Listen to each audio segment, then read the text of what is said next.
Hey everyone.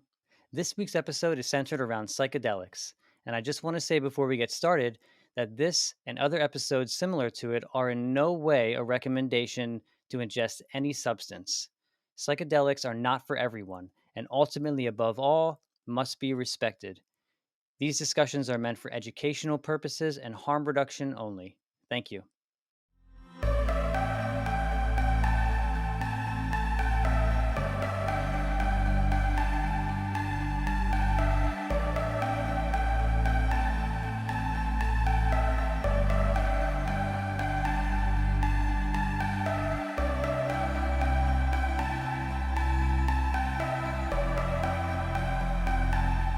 So Josh, what what made you get into psychedelics, become interested in psychedelics?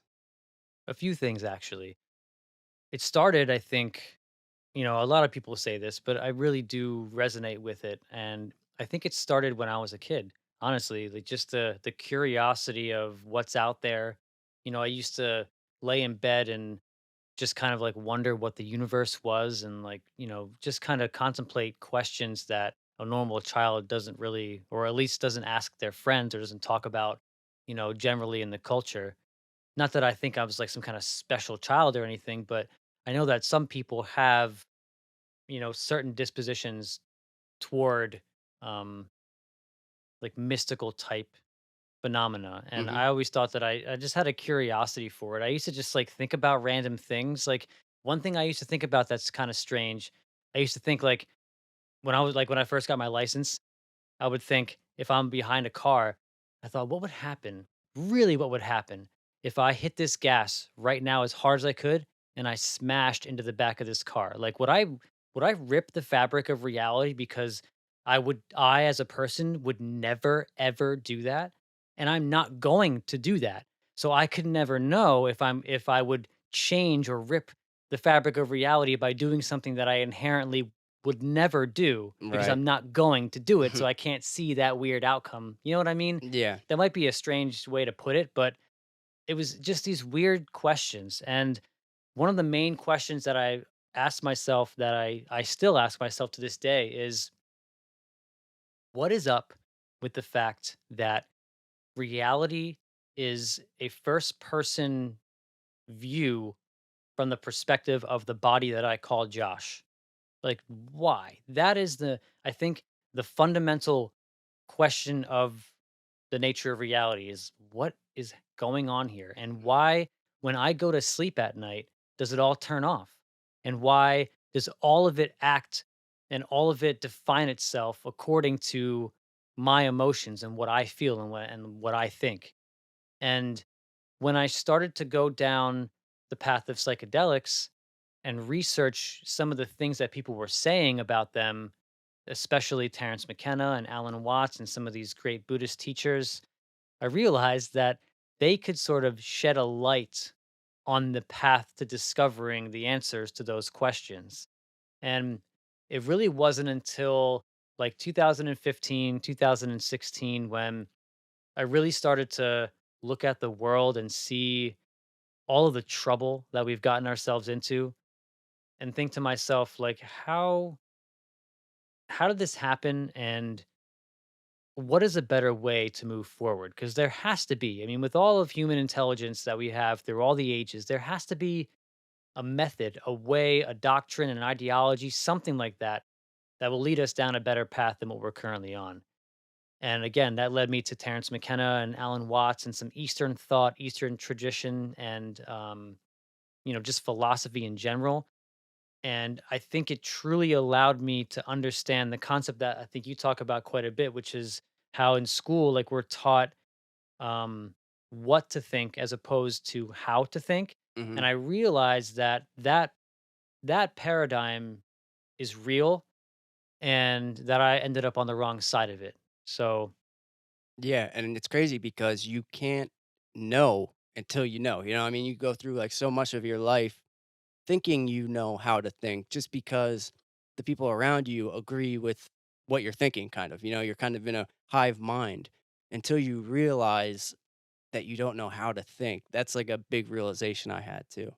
But yeah, I was like I resonate with a lot of what you just said because I feel like I was the same way when I was young. I was always like asking myself weird questions. I was always fascinated with my dreams. And like that's why I started smoking weed when I was pretty young, but it wasn't because like some way to like numb pain or trauma or something like you might think. It was more of just like the need or want to play with consciousness. Like to me, it was so fascinating that your whole world could change like that. So like after the first time I smoked weed, I was like, this is unbelievable. You know, it was like I didn't think something like that could be possible. And then that's just a baby step compared to, psychedelics. So I was also always interested in the whys, and I didn't understand, just what was going on around me in a way that I wasn't satisfied with what I was being told. And I discovered that you can kind of play with your consciousness and alter reality, it was unbelievable, and I was pretty much in then. So is it safe to say that your first psychedelic experience was a cannabis experience? Oh, yeah. The first time I smoked weed, it was not like any other time I've smoked weed. Well, actually, to clear that up, the first time I smoked weed, nothing happened. It was weird. It was the second time, and I smoked a gravity bong, and it was like a psychedelic experience. I smoked a little bit, and like the first time, I wasn't feeling anything, and it hit me like a late reaction. It was like 10 minutes after I smoked. We're all sitting in a circle, like in the woods, and my vision just got crazy. Like things were like moving in towards me, and then like the colors were looking different. It was way different than what happens when I smoke weed now, or it was just a whole different experience. And I was like in a fit of laughter. I was like just couldn't believe what was happening. And I would say it was a psychedelic experience. I mean, I was so young that I didn't really understand exactly what was happening, but I knew it was fascinating to me. And it took me when I started with psychedelics, I did mushrooms the first time when I was 15, and it was also way different than any other mushroom trip I've ever had. It was way more visual. Um, it was a blast. It wasn't like a necessarily spiritual experience. It was more of like a loving, euphoric, like amazing, like fascination with everything around me. So I wasn't using them the way I use them now, kinda just, like, sitting back with your eyes closed. I was, with some friends hanging out in, uh in their basement, and it was just 3 of us. We didn't have the TV on. It was just us in silence the whole night, like, just looking at each other and, like, laughing, and, like, for me, like, the room was changing sizes. It would turn into, like, the size of a gymnasium, and then a second later, I felt like I couldn't even fit in the room. Like, this was, like, pure visuals, like, actually, like, something different than what I experience now. But that really changed everything for me because that's like it shows you that something is possible that shouldn't be possible. So that was like a little switch that flipped in me that I knew for a fact that something that shouldn't be possible is possible and it's utterly real. And it was more of like a subconscious, flip right there because I hadn't done psychedelics for a while after that, but that was like a big change for me in the way I started to look at things. And a little different from your experience, drugs came into my life late. I think I started smoking weed when it was like my late 20s. I was almost 30 when I started. And I can say my first psychedelic experience was probably with weed as well. In the same way that it was for you. Yeah, it's just like totally different for your first time. At least for me, it was like a different drug when I think back to what happened. Yeah, and I actually I told this little story on I was just on a podcast called SOMA, which is an acronym for Stories of Modern Awakening. And so I told this story where it was the first time I ever heard Alan Watts. I had been actually here where we are right now. We were celebrating our older brother's birthday, and I had brought weed with me, And during this time, I was being very reckless with it. I would smoke it while I was driving, and I always had it right on my center console. So my car was just reeking of weed at all times. And on the way home, I had gotten pulled over for something stupid, and I got arrested for, possession of marijuana and paraphernalia because I had a little bowl in the car. And it was the morning of my court date. That was the first time I ever heard Alan Watts, and he just blew my mind. It was some little excerpt of a talk of his about like animal consciousness, and I was just like, "What?" And then I proceeded to like go to court and be charged with whatever. And yeah, that was an interesting experience though, like having heard him for the very first time. Dude, I totally forgot about that, that happened to you. Um, it's funny now you bring up Alan Watts, and now that makes me think of the first time I was introduced to Alan Watts, which was through you. I had no idea who Alan Watts was. I've heard the name and I've heard you talk about Alan Watts, but I never knew who he was or heard him speak. And the first time I heard him speak was at your place in the dark on 4 grams of mushrooms, and it blew my mind. Because like, I was, pretty deep, 4 grams, and I was just thinking to myself, "How? How is this possible?" It was like a perfect he was so good at communicating things that, like, are always, like, in the mind, and it was an amazing experience, and to this day, that's one of my top ultimate, psilocybin experiences. It was incredible. The way I like to describe that, that's like a set and setting that we like to do. And I like to call that like the tour guide experience. It's like when you get, again, we were on 4 grams, and when we played these videos. So what the video is, there are YouTube videos, and they are like chill step songs mixed in with Alan Watts quotes. So Alan Watts will speak, the chill step music will get really low, so it's not interrupting with like the actual vocalization of Alan Watts. And then he'll stop. The chill step music will rise again in volume, and then you'll get to sort of contemplate what you just heard, because it's a very small little excerpt and then like a little more of the song.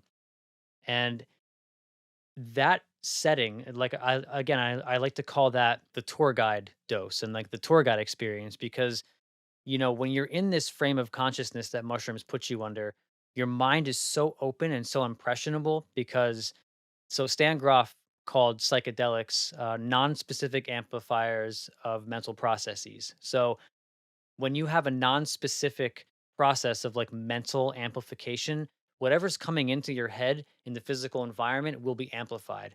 And that's why we say set and setting is so important, because you don't want to have the wrong things being amplified.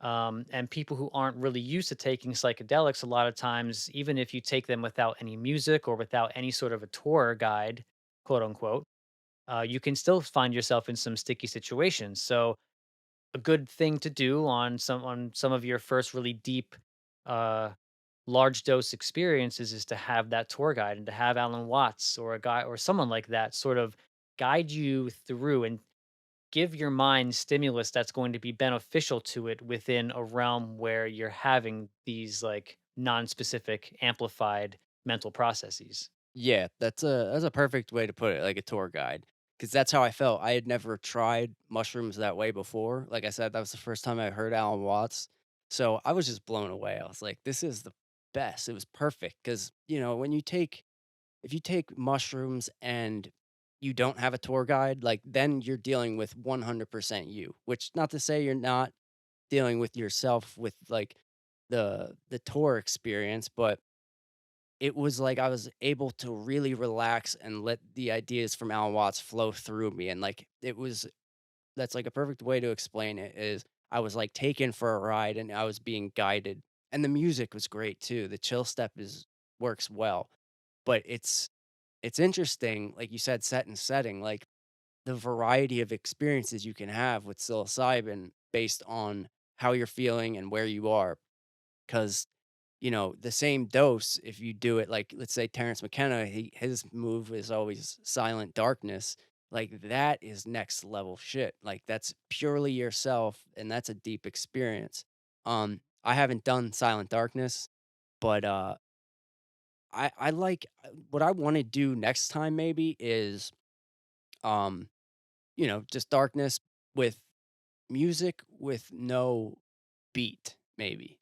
Like, just kind of like some tones, something that I can latch my hearing onto, but I've noticed with sometimes drums on psychedelics are really kind of mesmerizing to me. Kinda I don't wanna say it takes me out of it, but it has such a large influence on my experience, like a beat or also with vocals, like if there's talking. But music that is more, kind of slow, or even like the music we listened to when we did DMT.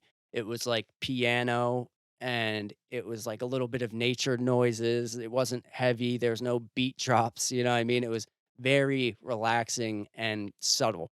So I want to try that, maybe try some type of music like that next time. I totally agree. Either that or I would like to do something that is more, like, culturally traditional. Like, maybe, like, I know that a lot of times when I used to trip, we used to listen to Indian flute music, which is absolutely beautiful when you're under the influence of psychedelics, and, let me pose to you an album. I think we might be thinking the same thing, but because I wanted to just bring one too. Go, say it. The what, East Forest? You Yeah. nailed it right there. The It's like music, I forget what's the album called. It's called Music for Mushrooms. See, dude, that I've been thinking about that too, because and interestingly enough, that album supposedly is, I haven't heard it yet, and I'm not gonna listen to it until I'm, taking psilocybin. I want it to be fresh, new to my ears. So I haven't listened to it yet, I've been tempted to. But supposedly this album was created like, to guide you through a trip, so it's like a tour without the actual, uh, voice or, like, language, influencing your ideas. But so I guess this album is just long enough to last for, like, a whole trip, right? It's, Mhm. like, a couple hours long, and it's kind of shamanic, I'm guessing. I like I said, I haven't heard it, but from what I've read and, I've heard East Forest, that's his name, right? I've seen him on a podcast talking about how he made it, so I think that should be the move. I listened to, like, 10 to 20 seconds of it, and I skipped around just a little bit so I could get a vibe for what it is. And yeah, it's very tribal, very natural. There's a lot of like nature sounds in it. Um, and I think it would be the perfect guide.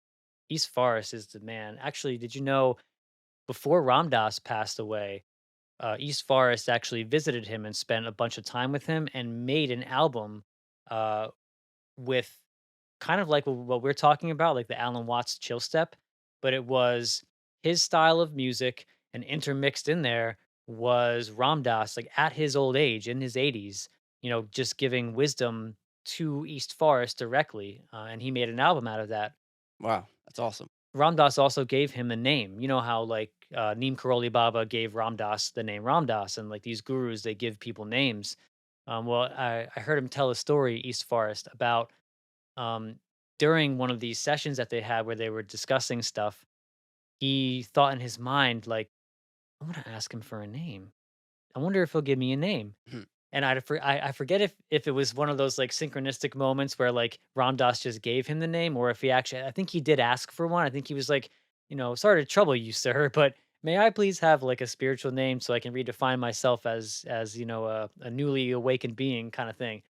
And he gave him the name Krishna, which is awesome. So Oh, awesome. he goes by Krishna, he goes by East Forest, neither of which are his birth name, but Yeah, it's interesting because you hear, like, the stories about Ram Dass and stuff. It seems like, I mean, this man was just on such a different level because, like you said, you're not sure in the story if it was like a synchronicity thing, like he just gave him or he had to ask for the name. But from people who've been around him, it seems like there's a lot of those synchronicities that just happen. Like, he is on a completely different level. It's a shame that he passed. I wish we had more, you know? Thankfully, there's a lot of stuff out there. I'm just, like, starting to get into, like, some Ram Dass. I'm it's mostly unexplored for me. So, there's so much, interesting content and material from all these amazing people to listen to. So yeah, I'm starting to get into some Ram Dass. Do you by chance have an Audible account? Nah. Please download Audible and get the audio version of Ram Dass's most recent book that him and his writer Rameshwar Das wrote. It's called Being Ram Dass. And what it is an autobiography of Ram Dass, where he basically spoke this to Ramesh, his co-writer, and it goes through all of his life, his entire life story, and all of his transformations. And it's a beautiful introduction to Ram Dass, and it's an amazing, like foundational piece of education for anybody who has listened to Ram Dass quite a bit. It was one of my favorite audio experiences I've ever had. Behind my absolute favorite, which side note, off topic, is David Goggins's book. Oh yeah, he's insane, dude. That is the most beautiful piece of audio entertainment in the whole history of the world, in my humble opinion. But yes, please, if you ever want to get into Ram Dass, listen to that. And I can gift you that book for free. If you download Audible, I can gift it to you. Not to Okay. everybody, but just to you, Joe. Right, yeah. Okay, yeah, that definitely sounds like a perfect book. Because, like I said, I'm just kinda getting into Ram Dass, so Because he started his journey with psychedelics. And he would say, and I've heard him say multiple times, that the most important night of his life was the night that Timothy Leary gave him mushrooms for the first time. So psychedelics have a way of transforming you from something as far off as a Harvard psychologist who is filthy rich and comes from a massively rich family to a yogi who moves to India, renounces all finance, and follows a guru for, years. So it's amazing that a mushroom or a few mushrooms can make that much of a transformation. So, in your view, what makes psychedelics so transformative? I mean, it's like everything. I With psychedelics, to me, it's like, it changes everything about reality. So, and in my opinion, it allows you to see truth, like truth that you wouldn't normally recognize or be able to see. And also, and I think this is what happens to a lot of people early on when they start using mushrooms specifically. Um, I forget who said it, but basically, mushrooms want you to like them. So, like the first couple trips, it's a little less heavy. It's still, intense and, it's usually pretty euphoric. But once you get past that phase, it's super introspective. So that's when it really helps you to learn about yourself. And I think that's like a huge thing that transforms people is because they have to start looking at themselves differently. And furthermore, once you get even past that, I feel like with psychedelics, you have to deal with your own shit before you can go to the next level, let's say. Like until you can really start getting the gems, you would say, of like secrets of reality or downloads or whatever people like to call them. So I think once you get past that second phase, not necessarily past it, but when that second phase of like all the introspection, if you can kind of get through it, then you start to realize that you are everything basically. So once you can kind of collapse the duality of subject and object, the more you learn about yourself, the more you learn about reality in general. So, like, in my opinion, it kind of dissolves all boundaries. It allows you to identify with a higher self rather than the ego. So, a lot of people are familiar with the term ego death. That's like uh, something that happens with people when they take a higher dose of a psychedelic. And so, when that happens to you, it's I think people have it misconstrued a little bit, like, they have an ego death and then they think that they no longer have an ego. So, like, that shit isn't how it works. It With the ego death, it just lets you see that you aren't your ego. So, it allows you to kind of dig deeper and try to figure out what you actually are. Like, what am I? If I'm not this ego, then what am I?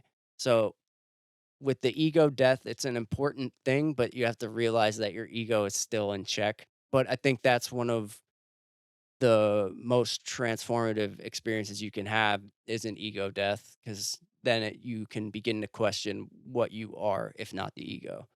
And more specifically, it sort of turns off your default mode network, which is the center of the brain that defines itself as its thoughts. And that's another way of saying it defines itself as the ego, because your ego is what you think you are. You're defining yourself as your thoughts and your preferences at that point. And with psychedelics, when they switch that default mode network off, that's sort of like a filtering system. So when you take that filtering system out, it allows different parts of your brain to communicate with one another at a rapid pace. That's why you see people experiencing synesthesia, which is experiencing one or more sense as one. I think the like you were saying, the notion of switching off that default mode network. That's the essence of it. So, like you were saying, with people claiming to have had ego deaths, I think the reason they use the word death is because it is so extraordinary and it is so transformative. But I think more accurately, it's like an ego switch. You get to switch your ego off for a little bit so Yeah. that when you do put it back on, you're able to jump back on that sort of quote unquote autopilot ego mode in a more informed way. Right. And also ego death is like a kind of a good term, because a lot of times it really feels like you're actually dying. Like I've had these experiences where it feels like you're going through a death because you have to relinquish everything that you thought you were. And but yeah, I think ego recognition might be a more accurate term, like something like that, because really what you're doing is identifying it for what it really is, which is not you. You know, it's just this thing that you've built up as, to survive in this state of consciousness as like a human being. Psychedelics, it opens up everything. It makes magic real. Like you think things are impossible, and it just shows you a whole nother way. Like, it will transform you when you have a psychedelic experience and then you realize that reality isn't what you thought it was. So, we are taught all the same story, in our culture about what reality is. And since we all have the same story, it seems real. We never verified this stuff for ourselves. We were told it, and so were all your friends and family. So, you guys walk around like with a hive mind thinking you have an idea of what's going on, and when you take the psychedelic, what happens is all that just dissolves. So now it's just you figuring it out for yourself. All the things that you were taught about like the nature of reality itself is all going to change when you take a psychedelic. So I have an unanswerable question for you, but I want to hear your thoughts on it. You said, and we both said, that when you take a psychedelic, you realize it shows you that you are not your thoughts. You are not who you think you are. And people that have never taken a psychedelic, people who you hear meditators and spiritual people always say this, like, what you learn is you are not your thoughts. You're not who you thought you were, and all that. So who are you then? Who does it show you that you are? Or is it more of a question of it really is showing you what you're not? I think it's both. Yeah. I think it's easier to get the showing you what you aren't. Like that's a pretty clear one, but then figuring out what you are is that's tough, and it takes, it's just not it's, one of the hardest questions you can ask yourself. I like the Rumi quote that it goes, "You are not a drop in the ocean, but the ocean in a drop." So, meaning that you are it, the whole thing. You're not some little minuscule tiny piece of something, that you are the thing itself. Um, but yeah, who am I? What are you really? It's a good word is awareness, I think. I mean, consciousness or awareness. You are that which is aware. Like I said, not you aren't your thoughts. You're the thing that is aware of your thoughts. You are the thing that looks at your thoughts. You aren't your body. You're the thing that is aware of a body. So, like, that's where I do a meditation where you first, like a concentration exercise where you focus on like one part of your body and try to get your awareness really heightened, and so you're super focused on a single thing, like maybe the feeling of your fingers being pressed together, and then it's more of like a contemplation, even than just meditation, because then what I try to do is put the awareness that's on my fingers onto itself. So putting awareness on awareness, and that's what you are. And it's tricky and it's not easy to do, but when you're in a like if when you're taking a psychedelic, it seems like that type of thing becomes clearer to you. Um and it's interesting because when you take a psychedelic, you'll actually see things dissolve. You could have quote unquote like a physical experience of like your body dissolving or feeling yourself just turned into nothingness or something. Like that's what other like people will say that you are nothing and everything. So it's like it's kind of weird and it's almost impossible to try to explain it through language. And that's why I've said this to you, and we've talked about this before that like the truth cannot be spoken. So something like this transcends language. And we've also talked about this before because language is built of dualities. And what we're talking about is something non dual. It's like the unification of everything, it's form and formless. And another thing you could say, what you are is love with a capital L. Like at the core of it, you are love, and so is everything else because the everything else isn't separate from you. Another way to put it is the witness that I've heard as well, like the witness of your thoughts and the witness of who you think you are as opposed to, your preferences. And it also brought to mind when you were talking about your meditation. There's a really cool Sam Harris meditation, and I haven't actually heard it, but I've heard people talk about it. And during this meditation, as part of it, he says, imagine the back of your body, like look at your back. And then he says, who is that that's looking at you? And I love that because it really brings to like a physical, almost biological sense, the concept of the witness in a way where you can't escape the concept of witness because you're able to actually see it physically in a manifested physical form as opposed to just sort of conceptually hearing someone talk about it. Yeah, Alan Watts said something similar. I don't know the whole quote, but basically he was like um he was having you ask yourself like what is that thing behind the eyes?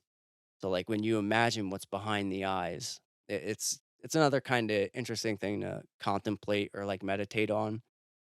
But another thing that's awesome with psychedelics is like you said, when imagine like your back or whatever. Like just imagining something. When you're on a psychedelic, it's like you can go to like different dimensions basically where you can think things and see them like with your mind's eye. It changes like one of the things that's really big with psychedelics is closed eye visuals, which is why a lot of people, me included, when you take psychedelics, you like to lay back and just have your eyes closed because you're able to see impossible things. Um, Things that, make you question everything. And also sometimes you'll encounter entities and hear voices and you can ask questions and have them answered. So it's unbelievable and sometimes I feel like we're unworthy. Like it's like it has to exist because we're just blessed basically. I don't know how else to put it. It's like the gratitude I have for psychedelics is amazing. It's just but at the same time, they can be so hellish and terrifying. It's such a an interesting relationship to have because, we talk about all the beautiful things that psychedelics do for you, but it's doesn't come without a price or you have to pay a price. You have to go through some tough things in order to come out on the other end and with love and beauty. But it's never really easy. I've had, a few experiences that were just smooth sailing all the way through, but usually every single time for the most part, you're going to go through some challenging parts. And the thing is after you get through that, that's what helps you grow and transform because you know that you can get through it and then you find love and beauty and all this other amazing stuff on the other side. And speaking of being blessed, and speaking of the vast range of experiences that these substances can provide, let's talk a little bit about the mystical experience, the experience of feeling God, because that is the one that I think a lot of people that haven't taken psychedelics have a problem with understanding and a problem with, like, quote unquote believing. Those experiences have also been the most powerful for me and the most transformational when I've had experiences where I'm connecting to the only thing that can be described as God. So, what are your thoughts on that?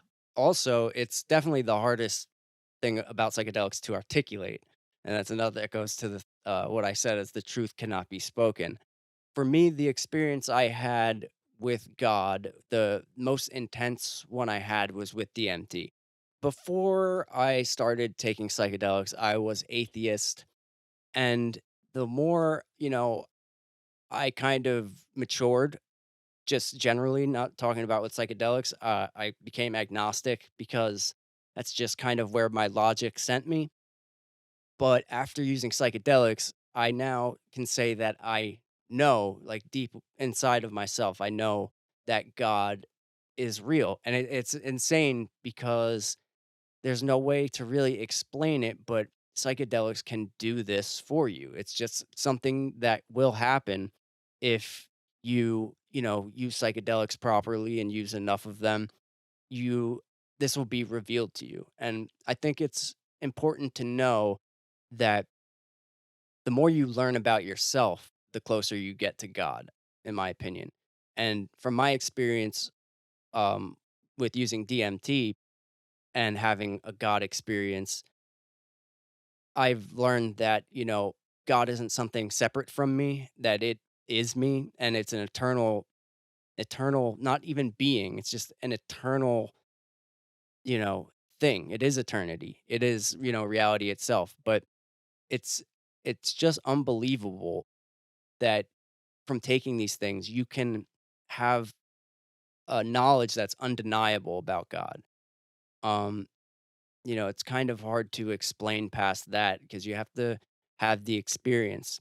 And honestly, psychedelics made me kind of respect religions a little more because I've never been religious, but now I get that I think that they were actually trying to point to something. It wasn't just some mindless stories or things I used to think about religion when I was an atheist. Now have a little more respect for it because I think that religion generally is trying to point to divinity, which is absolutely real. Um, I think probably most religions were, they might have come from psychedelic experiences. I think that's kind of safe to say because it's an undeniable experience to have. Like we talked about the mysteries of Eleusis, and I think that is pretty clear that was a psychedelic experience that created a God experience. Personally, for me, DMT was the most clear, undeniable, and transforming when it comes to my spirituality. And I think the next time I do mushrooms, it's gonna be pretty wild too because since I've had that experience, the undeniable like merging with God in eternal love. Like that's basically what happened. Since then, everything has changed dramatically for me and like my outlook. And I've taken smaller doses of mushrooms since that experience, and I feel like I've become a little more sensitive, even like a little more hypersensitive because of that awareness of myself or the entire experience I had a big impact on me. So I have a feeling when I have my next high dose mushroom trip that it's going to be uh highly spiritual. But who knows, every time I expect something from a mushroom trip I get something totally different. Yeah, my most extraordinary mushroom experience was, it was a few years ago actually, with 5.5 grams. And it was just an absolute transcendent experience where I was able to connect with God, whatever you want to define as God. And I don't even like saying it as connect with God because there's so many assumptions that come with that word. So, what I can say is that it was a connection with what only can be described as God. Yes. And my most recent mushroom experience, which was over a year ago by this point, We don't really take them very often, and for good reason. But it was 4 grams, and we were all together actually. Yeah. And I got this crazy transmission where I was able to, because usually I don't on, on 4 grams, usually I don't really like jump to the God dimensions as easily. It takes me a little more sometimes. But this last time, I was able to merge with that spiritual connection of whatever you want to call it. And it almost seemed to me as like there are the way that we define God in our minds when you void of language, when you don't use spiritual or religious language, it seems that the way that we define God is a seemingly higher level of consciousness or a seemingly higher dimensional understanding than what we currently have here. So something that's like an extraordinary miracle type of experience that you could have never imagined happening before. So that's what it felt like I was merging into, but it feels like there's levels to that. And the 5.5 gram experience that I had, it felt as if I was connecting to like the largest part of God itself or something like that, like a very large portion of God. And this last experience, it felt almost as if I was merging with the intelligence or the level of consciousness or dimensionality of Earth, of the planet. And I was able to ask it questions. Like it told me, it's like, ask me anything, anything you want. And I would ask it a question, and it would give me a little wink, and it would send me a feeling, and it would say, I can't answer that question for you in English because you're not posing it quite correctly because you're using English. So I'm going to give you this feeling here that's going to answer the question for you, but it's not going to answer it in English. So you got to figure out what that means. And also, like that was amazing, and that I could really explore anything. But also another thing that it showed me was it was like an urgency to it. An urgency in the form of I was once connected to this thing, and we were like, and by I mean humans, like the species of human life. We were once connected to this higher mind, this thing, this frequency, whatever you want to call it. And we both had the same goal. We were helping each other. We were in a symbiotic relationship with spirit, and we have branched off somehow. We got possessed by something that changed the way our minds work and took us away from the goal that we were ultimately trying to reach, which is the reason that we're here, which is the reason that we've come out of the earth, is so that we can achieve whatever this goal is. And I guess we see it as a goal because we like to see things from start to end. We like to see an ending point. We like to get finality and closure. It might not even be something as linear as that, but it's a common motivation. It's a common spirit, a common sense of Mhm. soul. And it was like pleading with me, like, please come back. Like, we need your help. And it gave me almost like a Rick and Morty vision of um, like Rick standing behind you know, pallets or something, like shooting at the enemy. And like he looks over at Morty to try to get him to help. And Morty's just off in his own world, possessed by luxuries and Starbucks and things like that. And he's like, yo, like, get back over here. What are you doing? Like, trying to slap it out of him. It's like it was trying to slap this ulterior motive out of me and say, "Come back here. I need your help. Like, I'm gonna get shot. I'm gonna fail without you. Like, we need you. We need each other. So come back here." And that was revelatory to me as well. Yeah. I mean, it's crazy, like you said, that how you can get answers, ask questions and get answers, but the bitch is that it's beyond language. So you can't, even in my opinion, these truths are beyond human.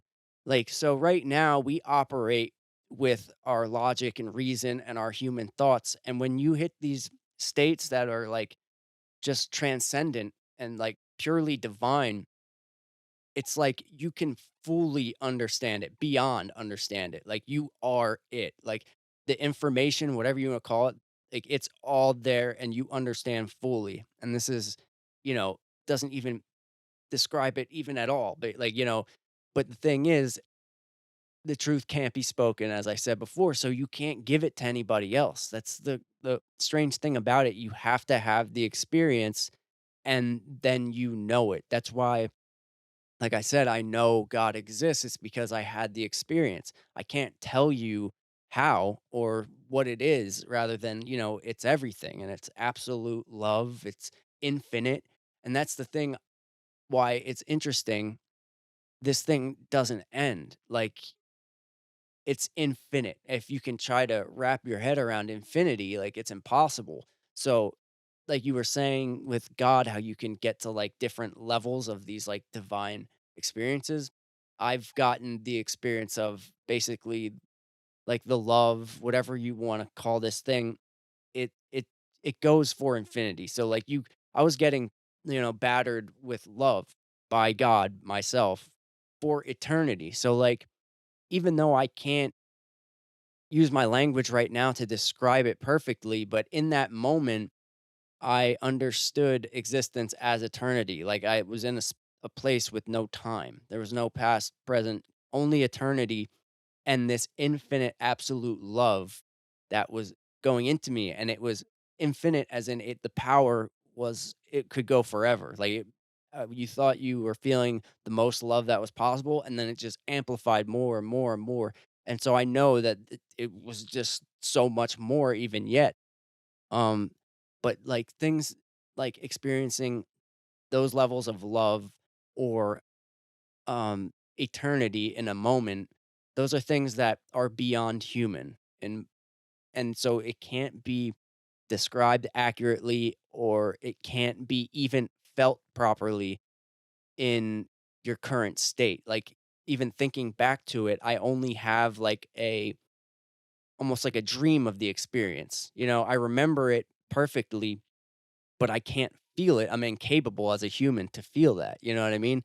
It's so you and as you were saying before with like this goal that we had, or something that we should be pushing towards, something deep within me just tells me that it's all consciousness. It's all about raising our consciousness and awareness, and that's when you start to understand the oneness of everybody and reality itself, and we can start treating each other better. When you realize that you aren't your ego, and the thing that you are is united with everything around you, then it makes it harder to, treat quote unquote others in a bad way. What you said reminds me of a Ram Dass quote. And he said that this came from his guru, Neem Karoli Baba. And he said that God, guru, and self are the same. They're one and the same. And I think what he means by that is, little old me, we think that we are who we are, and we are our preferences, and we're separate from God, and that the guru can help us get to God. But I think what the guru is meant to teach you is that you already are, like you already have everything that you think you need. Therefore, I am you, you are me, and we are God. Like that's the whole lesson is that God, guru, and self, path, person, and spirit are the one and the same. Yeah, I mean, because in my experience, like God experience, whatever you like to call it, um, it was revealed to me that I am God, meaning we all are. It was like, there was no separation. And it also revealed to me that I will never die, like that I am eternal. And I know it because I experienced what eternity is. And it's the moment we're in right now. This moment is eternity. And yeah, uh, there's no death in a sense. Like, this state that you're in is ever changing, and it will always be changing. Um so it was an incredible experience to completely recontextualize reality for me, and especially it recontextualized my idea of what God was. I've had, other like divine experiences with psychedelics, and I had like, a grasp of it. But this last DMT experience was like a full blown like revelation for me.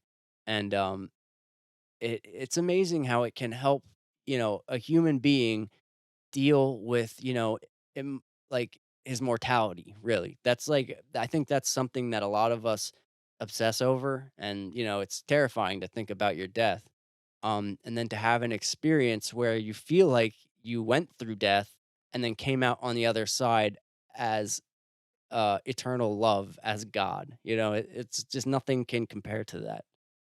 And that brings up the fact that you said before you can't describe it to someone who hasn't had the experience. But I think the only way that you can describe it to someone who hasn't had the experience is just simply by them observing your actions and how it's affected your daily life, how it's affected who you are, the things you think about, your value systems, whether or not your priorities have been rearranged, if they needed to be, and how much love you're giving in the world. And if you can see such a radical transformation in someone, then I think that is a good way to describe it because people want that. This new age movement of bettering yourself that has been ever so prominent as of late, it's driven by the same thing that the psychedelics give you. It's driven by this deep innate biological need to align yourself with something that's higher than you, that is divine in some sense. I think we all have that in us. And like you said, the nature of religion was to point to this thing. Religion was the very first way in which we tried to find the path down this road. So I agree. Religion is not what I used to think it was. I was a staunch atheist before, and I didn't think religion had anything to teach us except they were cool stories. But now, when I look at holy books and when I do research on different religions and different ways of thought, you see them converge. You really do. And I think I brought this quote up before, but it was another Ramdas quote where he talked about spirituality as being like a giant mountain, and everybody starts at this big giant base, and we all take whatever path we need, whatever path is maybe easier, whatever path is more fulfilling, whatever path we feel like taking. We take it up the mountain, but as you get farther up the mountain, what do the paths do? They converge. And when you get to the top, they become one. And it's indistinguishable who took which path when you're all on the top of the mountain. And that is, I think, the direction that all spiritual thought is going in, the same direction. Yeah, I think there's gotta be basically, like, infinite ways to get to the thing, and I think we have such this deep craving for, you know, divinity, or however you wanna describe it because, that it's the thing that we are. It's like a lot of people, I mean, I can speak for myself as how I used to feel. I always felt like something was missing. I didn't understand what was happening around me. I didn't feel whole. Like something just wasn't off. I didn't understand myself. I didn't understand reality. But I knew that, it was more than just, at that time it was like kind of depressing for me. It's like, is this all there is? I knew that wasn't the case. Um, and psychedelics just allowed me to open up a door that I thought was never possible to open. I've always had the feeling that there was something more to reality and more to myself, and I just thought, it's not possible to know. If I could know, I would. My rationality and logic, somebody would have figured it out. It's kind of how I thought, if God was real, somebody would have proved it, or we would all know. But it's just so far beyond that, and it's it's an experience to be had, and it changed everything for me. I think Albert Einstein, he said, you can live your life in two ways. That one, that there is no miracles, or there are no miracles, or that all there is are miracles. And since I've had some of these experiences, I've started living the latter. I mean, I can do the quote unquote mundane things in life and see how absolutely incredible it actually is. Like I can look at like my cat and just see the perfectness and like it's just beautiful, and it's just an entirely different way to experience reality. So in my opinion, after you have one of these experiences, it it probably will be pretty apparent to those around you, But it's not like I'm walking around floating, and like some holy guru or something. But everything in my life has been recontextualized in a way that allows for God to be a part of it and for me to be a part of reality itself rather than just kind of a nihilistic way of looking at things and just trying to rationalize my way through life. It's something that's beyond human logic, something that's beyond, rationality. And all these things that we think are so absolute are just relative. So this allows you to kind of transcend the relative and start to understand things about yourself that, are just not possible in a human state. I think what drives a lot of atheism is anger. And I think that anger stems from the lack of connection with the spirit and with what, quote unquote, God.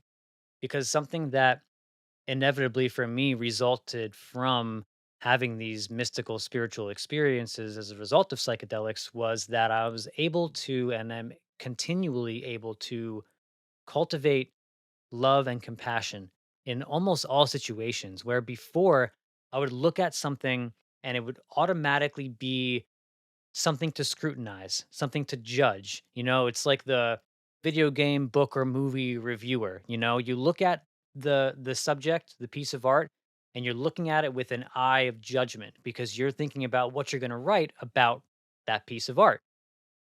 And that's how I looked at all of reality. What am I going to say about this? What's my opinion about this going to be? And I defined myself as that. And it was just an anger based ideology that was void of a true connection to love and spirit. But after these transformative expansion experiences, my life is just full of love and compassion. Everyone around me, I feel their love, whether or not they're sending it to me, it doesn't matter. I still feel it. I feel them for who they are. It feels like I have this connection to people that I just want to love. I just want to hug everybody. And, I might be called a hippie by some people and they might be right. But I think that is one of the most important lessons and also one of the most prominent ways that a person can understand just what a real psychedelic experience with real set goals in mind, respecting the substance can do for you.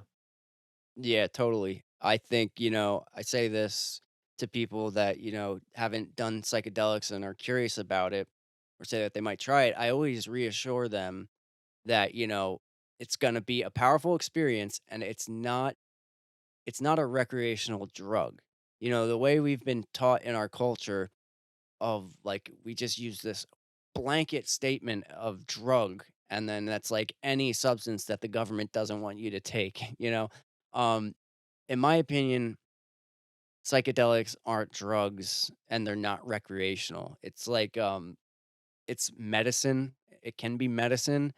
For me, it's a way to get in touch with reality and myself in a way that is unmatched. Um, it's consciousness expanding. Um, and it's just it can do the way it can expand consciousness is just until you have the experience isn't able to be comprehended. Is I remember having my first like spiritual experience on a psychedelic and it was, it was beyond comprehension. And in that moment, that, everything has changed. You're not going to be the same and reality is not going to be the same for you anymore. And I always have the most gratitude for these things because, you know, they they heal people and they changed my life. And it's it gives you something that you can bring back. It's not just like an amazing experience and then you go back to your shit life.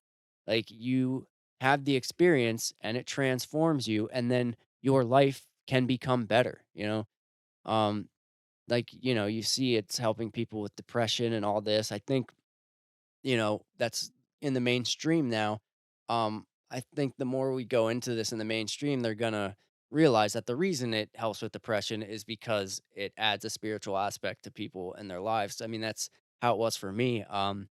Being addicted to drugs and just kind of, just depressed, anxious, all that type of stuff. um, I could just say, yeah, psychedelics cured my depression or this and that, but it's so much more than that. You know, it added a whole nother layer to reality, and it it made spirituality a real thing for me, not just a word.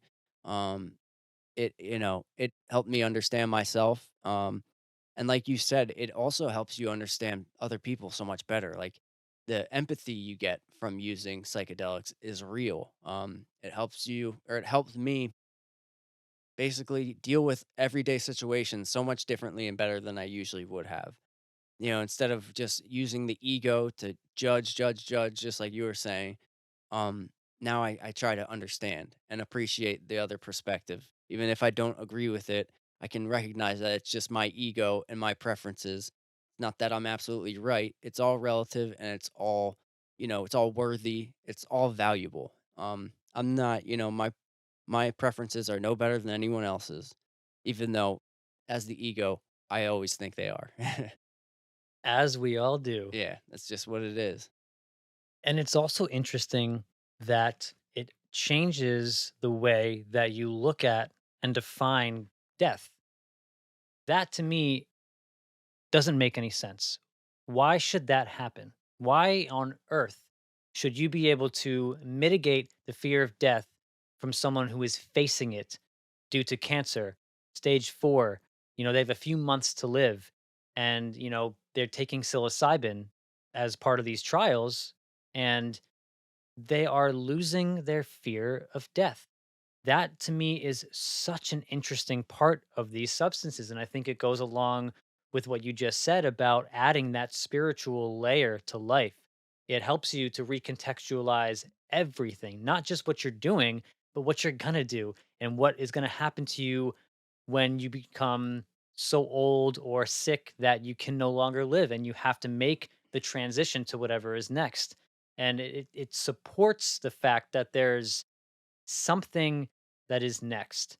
And it's not a cop out type of a next where my physical body is going to be going to heaven and I'm going to find all the people up there that I miss that have passed away before me and I'm going to be in the pearly gates or whatever. Who knows? It might present itself in that way. But what I can say is that it has given me and a lot of other people the intuition that there's something after we lose ourselves, after we die and Josh is gone, everything I define myself as is gone, my preferences, all of that. Once that is all gone, whatever is left over, whatever that witness is going to go on somewhere in some other form. Whether or not it's the Alan Watts quote where he says, I'm going to say two statements. When I die, I will be reborn as a new baby without any memory of my previous life. That's statement 1. Statement 2 is when I die, a baby will be born. Those two things are saying the same thing. Right. It's similar to that. Or I like another quote by Ram Dass where he says death is like taking off a tight shoe. Yeah, it's a It's good like one. all these things that you can't seem to let go of, death is your opportunity to let all of that go. You can let go of everything that you think you are. And a lot of us are not ready for that by the time we get to death. And I think psychedelics, by adding that extra layer onto life, helps you to get to a point where you can transition in a thoughtful and hopefully healthy way. Yeah. I mean, I think that's one of the most beautiful aspects of psychedelics is what it does regarding people's ideas of death or, for people that are dying of cancer, all it's just amazing. Um and you think about our culture, it's like we are so clueless when it comes to death. When you look back to like ancient cultures, like the Egyptians, Tibet, all those cultures would prepare for death and try to understand death in an entirely different way. For us, it's just something we avoid and we fear. I think, probably in those ancient cultures, they were probably using psychedelics because, I mean, it makes you confront death and understand it on a deeper level. Um, when I had my experience I was mentioning before with DMT, as soon as the trip started, my initial thoughts were kind of like panicky, because it's so intense. And I'm immediately asking, like, kind of to myself or whatever's there. I'm asking about death, like, oh my God, everybody's going to die, like, kind of a panic about death. And the response I was getting, this was before I had fully, been peeked into this experience. The response I was getting was almost like, it was so dismissive because I was asking like, "Oh my god, my brother's gonna die. Everybody's gonna die. I can't. It's gonna be so horrible." And it was just dismissing me like it was a joke. It was like, "You don't understand death at all. Your questions aren't even worthy." Like, it's just like it was such a preposterous thing to put forth, and it was like, "No, just look here, and I'll show you something real." And then that's when I had an experience with God, eternity, and this absolute love, and it just showed me that whatever we fear about death, it's just completely our own weird thing. It's not, and it's probably, I mean, I'm sure universally human beings are afraid of death, um, but I'm pretty sure that other cultures have, overcome that in different ways and understood it in a different way. Whereas, now we just kind of fear it and look away.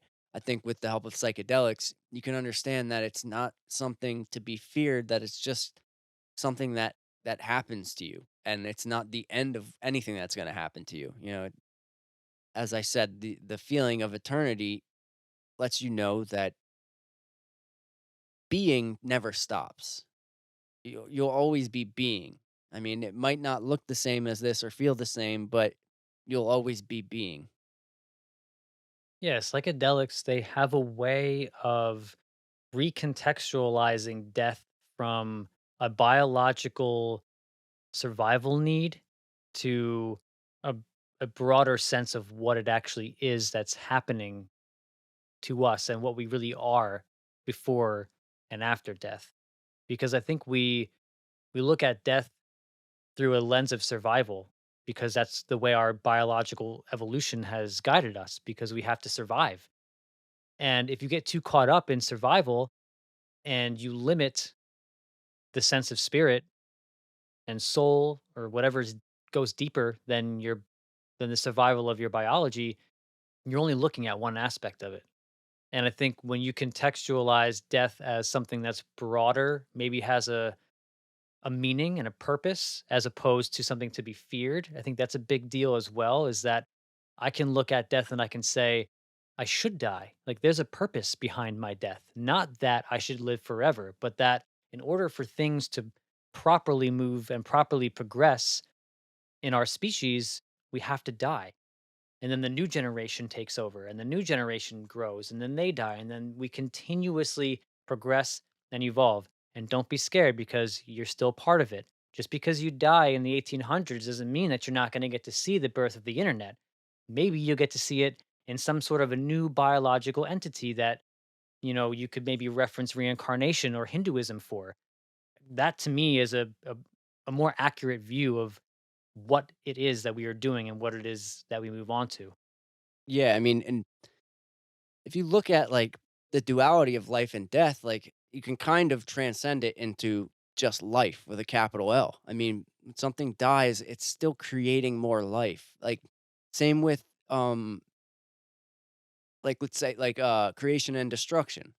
Like all there actually is like creation with a capital C. I mean, when something is destroyed, it's still creating. It's all creation. Like you can say even like a nuclear bomb blows up a city, like that's destruction. Well, actually, it's creation. I mean, it's creating radiation, it's creating rubble. Everything is always creating something. As human beings, we just have a bias based on our survival. So we always bias things that help us survive. But if you can from, try to look at it from like a non human perspective, all that's happening is creation and life, and it's beautiful.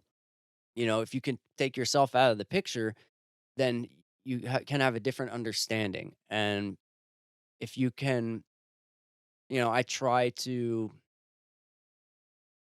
I don't know, I try to just be as reality itself and understand the beauty of it. Um, and then you can look at the world as just pure creation all the time. And, death doesn't have to be a sad thing.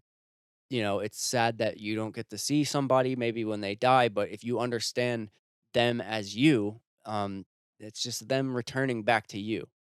Um, and I think it's a beautiful way to look at things. And death also physically means life.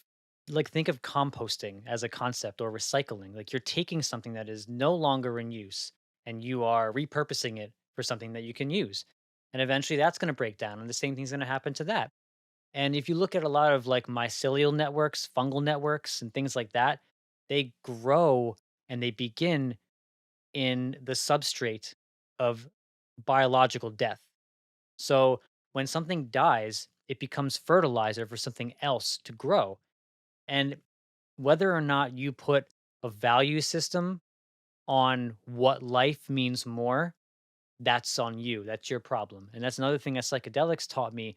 And so it manifested itself in my life in a way where like I don't like to kill bugs anymore. I don't like I don't like to like I really try to avoid hitting animals on the road.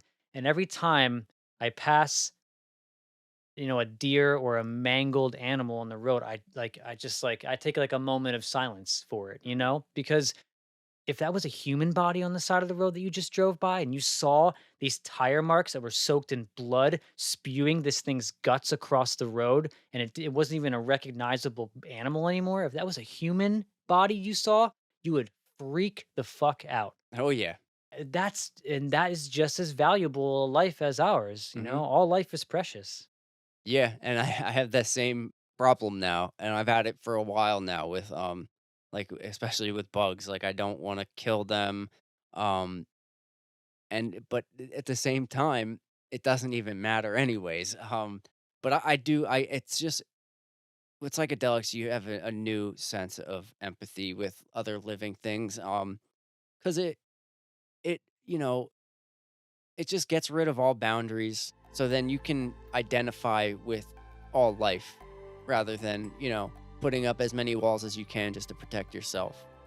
It's just a bigger picture that I've gotten from psychedelics for sure.